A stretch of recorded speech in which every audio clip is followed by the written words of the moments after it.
কিরে আলুগাটি, তোরে কি খালি উত্তরবঙ্গের মানুষই খাইবে? গরম গরম দোয়া ওঠা আলুগাটি। উত্তরবঙ্গের খাওয়ান টান দিয়া দক্ষিণবঙ্গে লইয়েছি খাওয়ার জন্য। আলুগাটি সেরা রে। এই বাজারে কোনে আলু লইয়েছি। আলু দিয়ে কি করবি? আরে এই যে ঠান্ডা ঠান্ডা আবহাওয়া, এর মধ্যে উত্তরবঙ্গের জনপ্রিয় খাওয়ান আলুগাটি রান্ধো। ঠিক আছে রান্না। আচ্ছা দাঁড়া।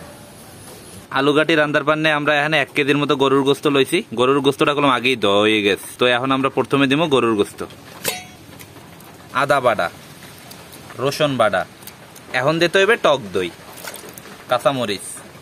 আপনারা যদি ঝাল বেশি খান তাহলে বেশি করে কাঁচামরিচ দেবেন, মরিচের গুঁড়ি, হলদির গুঁড়ি, গরম মশলার গুঁড়ি। এই দিলে কলম আনাম গরম মশলা দেওয়া লাগবে না, নুন, কুচাইনা পেঁয়াজ। এখন সয়াবিন তেল দিতে হইবে। সব মশলা দেওয়া হয়ে গেছে, এখন গরুর গোস্ত ভালো মতো মাখতে হইবে।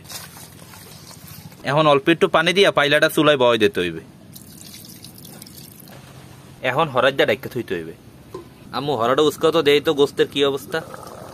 গোস্তটা প্রায় হিজে গেছে, এখন আমাকে আলু হিজেইতে হইবে। গরুর গোস্ত হিজে গেছে, এখন দিতে হইবে গরম পানি। আলু হিজে গেছে, তো উঠাইতে হইবে। আচ্ছা ঠিক আছে, আলু উঠাও। এখন হিজেন আলুটি ফেলতে হইবে। এখন আলুটি ভাঙ্গা নিতে হইবে।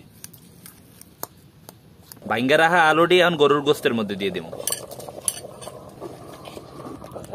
আলুগাটি রান্না প্রায় হয়ে গেছে, এখন পাইলাটা উড়াইয়া বাগার দিতে হইবে। বাগার দেওয়ার পানে ফ্রাই প্যানের মধ্যে দিতে আসি সয়াবিন তেল, শুকনা মরিচ, মরিচের গুঁড়ি, পেঁয়াজের বেরেস্তা। এখন বাগার দিতে হইবে। এই বাগার দেওয়াটা হচ্ছে অপশনাল, আপনারা চাইলে বাগার দেওয়া ছাড়াও খাইতে পারবেন। সুস্বাদু আলুগাটি রান্না হয়ে গেছে। আম্মু আমার একটু হুদা আলুগাটি দাও, দেই কেমন হয়েছে। গরম গরম দোয়া ওঠা আলুগাটি একটু খাই দেখুন যে কেমন হয়েছে। গোস্তটা কতটা নরম হয়েছে এই দেখেন। উফ গরম, দেখছেন একদম তুলতুলা নরম। এখন একটু খাইয়ে দেখি, বিসমিল্লাহ। খাওয়ার জন্য আলুগাটি সেরা রে। আসলে গলম সেই হয়েছে। হুদা খামো ছাতা, এখন আলুগাটিতে করা গরম ভাত খাই। কিরে আলুগাটি, তোরে কি খালি উত্তরবঙ্গের মানুষই খাইবে? দক্ষিণবঙ্গের মানুষ খাইবে না? আজকে তোরে মোরাও খামো। গরম ভাতে খাওয়ার পান না, এখন আমার আলুগাটি বাইরে দেবে দক্ষিণবঙ্গের আলুগাটির সহসভাপতি সমাজসেবিকা মুসাম্মাত আমার মায়। বাইরে দম্ম। ও দেখতেই কত ভালো লাগতেছে। আমার আর দর্জে কুলাইতে আছে না, কয়টা মাহা দিয়ে খাওয়া দরি। বিসমিল্লাহ।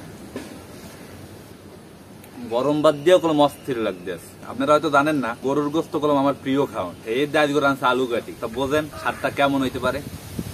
উত্তরবঙ্গের খাওয়ান টান দিয়া দক্ষিণবঙ্গে লইয়েছি, মজা তো লাগবেই। আপনারা কারা কারা এই আলুগাটি খাইতে পছন্দ করেন জানাতে কলম বললেন না। বিশেষ করে উত্তরবঙ্গের যারা আমার ভিডিও দেখেন অবশ্যই কলম জানাইবেন আমার রান্নাটা কেমন হয়েছে। এত মজা এখন বলতে আছি যে উত্তরবঙ্গের মানুষের এক প্রিয় খাওয়ান। তো আশা করতেছি আজকে ভিডিওটা আপনাকে সবাই ভালো লাগবে। সবাই ভালো থাকবেন। আসসালামু আলাইকুম।